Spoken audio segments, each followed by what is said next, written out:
മുട്ടുവേദനയായിട്ടല്ലേ ഇവിടെ വന്നിട്ടുണ്ടായിരുന്നത്? അതെ അതെ. പിന്നെ മുട്ടിന് മരുന്ന് വെച്ച് കെട്ടുകയൊക്കെ ചെയ്തിട്ടുണ്ട്? ഞാൻ 7 പ്രാവശ്യം മുട്ട് കെട്ടിയിട്ടുണ്ട്. എനിക്കൊരു 2-3 പ്രാവശ്യം കെട്ടിയപ്പോൾ തന്നെ നല്ല ആശ്വാസം തോന്നിയിരുന്നു. മുട്ടിന് ആദ്യം എനിക്കൊരു ബലക്കുറവ് പോലെയൊക്കെ തോന്നുമായിരുന്നു. പിന്നെ അത് കെട്ടിയതിൽ പിന്നെ എനിക്ക് നല്ലൊരു സ്ട്രോങ് നന്നായിട്ട് കിട്ടുന്ന പോലെയൊക്കെ ഉണ്ടായിരുന്നു. അതുപോലെ സ്റ്റെപ്പ് കയറുമ്പോഴും എനിക്ക് കുറച്ച് കൂടുതലായിട്ട് കയറാനും ഒക്കെ പറ്റുന്നുണ്ട്. പിന്നെ നടക്കുമ്പോഴായാലും ഇങ്ങനെ നടക്കുമ്പോൾ ഒരു പ്രത്യേക അപ്പം അതിനൊക്കെ നല്ല ആശ്വാസമുണ്ട്.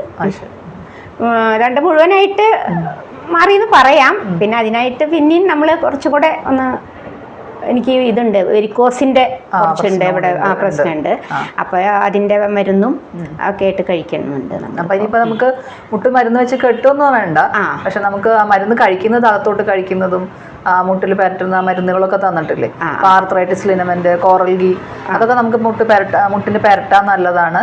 അതുപോലെ മുട്ടുവേദന കഷായം തന്നെ നമുക്ക് കുറച്ച് നാളും കൂടെ കഴിക്കാം. ഇതിന്റെ കൂടെ മഹാനാരായണ ടാബ്ലറ്റ്, അതുപോലെ കഷായത്തിൽ ചേർത്തൊരു മഹായോഗരാജ ഗുഗ്ഗുലൊക്കെ തന്നിട്ടുണ്ടായിരുന്നില്ലേ? അതൊക്കെ അതേപോലെ തന്നെ കഴിക്കണം. മുട്ടിലിനി കെട്ടേണ്ട ആവശ്യം കേട്ടോ, അത് ചെയ്താൽ.